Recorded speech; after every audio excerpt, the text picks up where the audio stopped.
नमः सिद्धेभ्यः।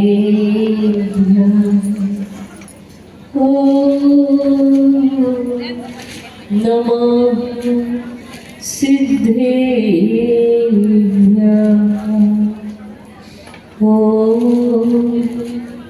नमः सिद्धेभ्यः।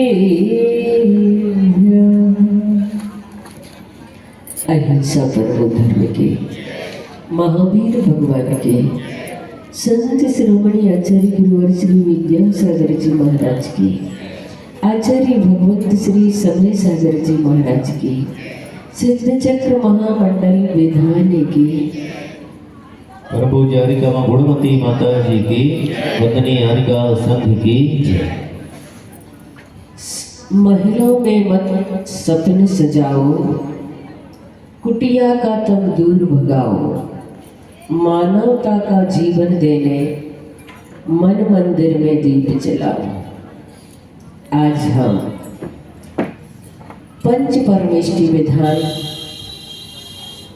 कर रहे हैं, जिनमें हमने अरहंत परमेष्टि को 100 अर्घ समर्पित किए और सिद्ध परमेष्टि को अर्घ समर्पित कर रही है, जो किस प्रकार से अपने लक्ष्य को प्राप्त हुए। मैंने पढ़ा मुनि श्री क्षमा सागर जी महाराज पहली बार आचार्य भगवान की आज्ञा से जब चातुर्मास करने हेतु गड़ा कोटा गई और चातुर्मास के समापन पर दीपावली के कुछ दिन पहले कुछ श्रावक महाराज श्री के पास पहुंचे और बोले, महाराज श्री, इस बार की हम सभी दीपावली कैसे मनाएं, आप हमें मार्गदर्शन करें।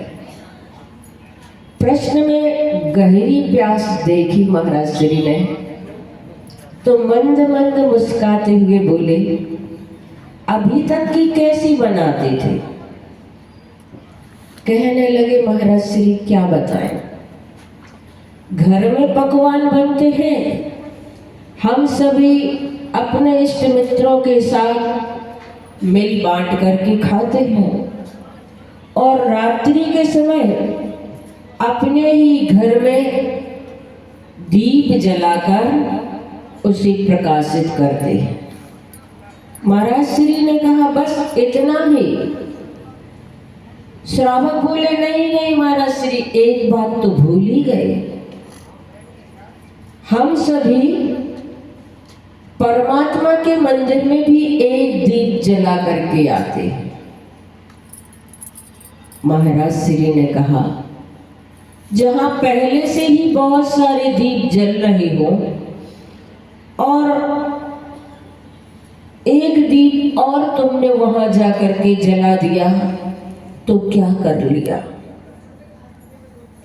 इस बात को ये बड़े खुश होकर के कह रहे थे और वो श्रावक ऐसे कह रहे थे जैसे उन्होंने लंका जीत ली हो।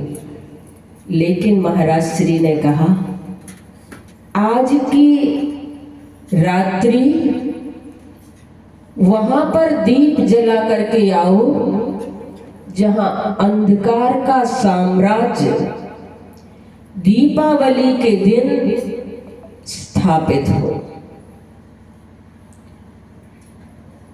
आज के दिन उनको भोजन कराओ जिनके पेट में रोटी भी ना गई हो। जाओ वहां उजाला करके आओ जहां पर अंधेरा हो। करुणामयी महाराज श्री की वाणी को सुनकर श्रावकों ने श्रद्धा से नतमस्तक होकर उन्हें प्रणाम किया। सूरज अस्ताचल की ओर चला और श्रावक अंधेरे को खोजने के लिए चल दिए।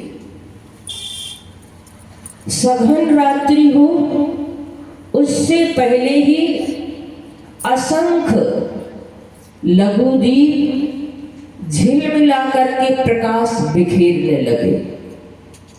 श्रावकों ने उस शहर में खोजा, 5 जगह लोग अंधेरे में व्याप्त थे, चुपचाप लेटे हुए थे। उनके अंदर कोई उत्साह नहीं, कोई उमंग नहीं, बस मायूस उदास फीकी फीकी सी उनकी रात थी। किसी ने जाकर के वहां पर प्रकाश किया तो वे उठ करके बैठ गए। उन्हें ऐसा लगा जैसे कोई देवता के रूप में यहाँ पर खड़ा हो, और गौर से देखा तो कोई और नहीं था, मनुष्य ही अपने देवत्व के रूप में वहां पर खड़ा हुआ था।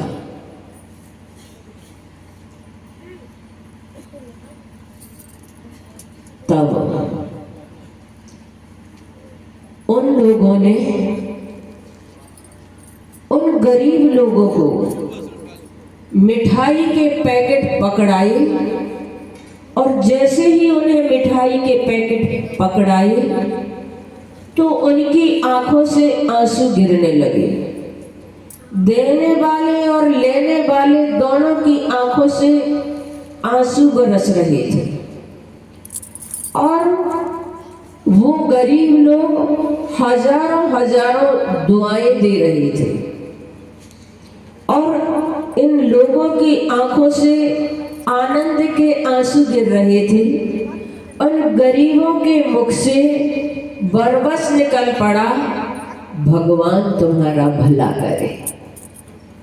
और जब वे अपने कार्य में सफल हुए और महाराज श्री के चरणों में पहुंचे तो गदगद कंठ से बोले, महाराज आज तो हमें ऐसा लगा जैसे हमें अपना मानव धर्म मिला हो। आपने कहा था कि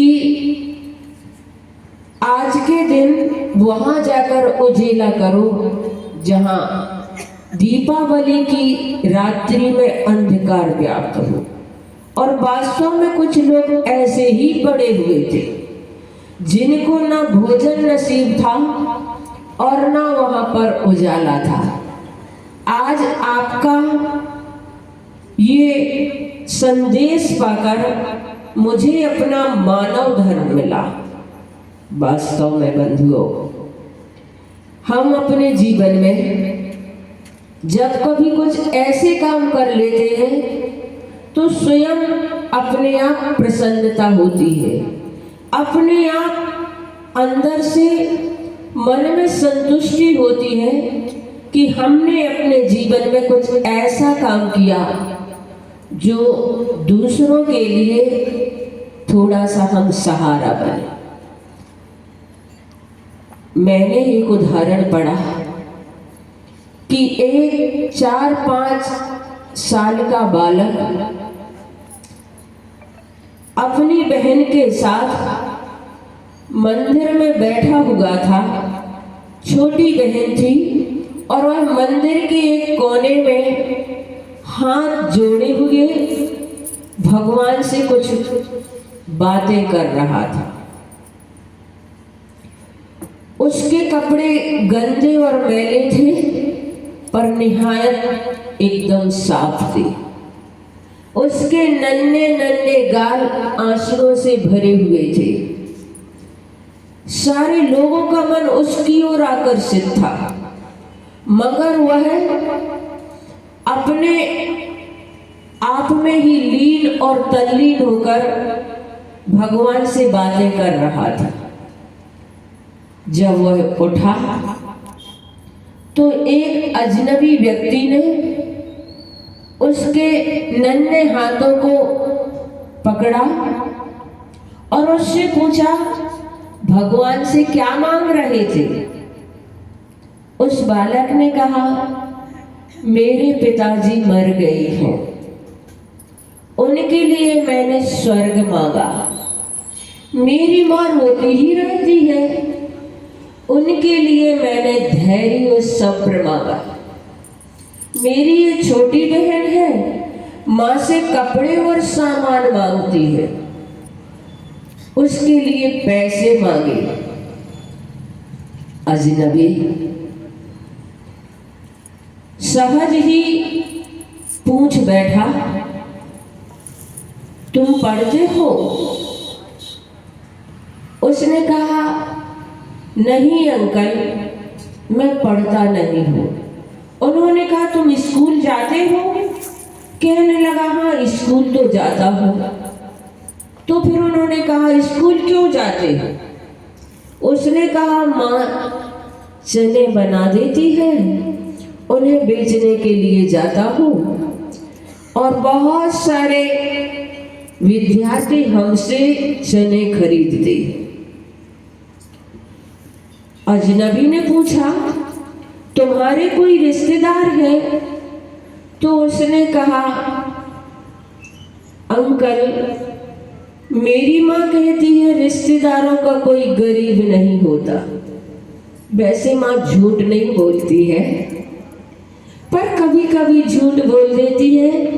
जब मैं खाना खाता हूँ और माँ मुझे देखती रहती है तो मैं उससे कहता हूँ, माँ तुम भी खाना खाओ, तो माँ कहती है मैंने खा लिया है, तुम खा लो। उस समय लगता है कि माँ झूठ बोल रही है। उस बालक का एक एक शब्द उस अजनबी की रूह में समा रहा था। उन्होंने कहा, अगर हम तुम्हारे घर की आर्थिक व्यवस्था कर देंगे तो क्या तुम पढ़ाई करोगे? उसने कहा, नहीं अंकल। उन्होंने कहा, क्यों? तो उसने कहा, पढ़ने वाले गरीबों से नफरत करते हैं। मुझे आज तक किसी गरीब व्यक्ति ने यहाँ पूछा नहीं। मैं रोज मंदिर आता हूँ, सब लोग मुझे देखते हैं, पास से ही गुजर जाते हैं। मेरे पिताजी को तो सब जानते थे, पर मैं सबसे अनजान हूँ, मुझे कोई नहीं जानता। वह बालक जोर जोर से रोने लगा और रोते रोते कहने लगा, अंकल जब पिता दुनिया से चले जाते हैं तो बच्चे अनजान क्यों हो जाते हैं? बच्चे इस प्रकार से लोगों के लिए क्यों हो जाते हैं? तो उसका जवाब उन अजनबी के पास नहीं था, आप सभी के पास भी नहीं होगा।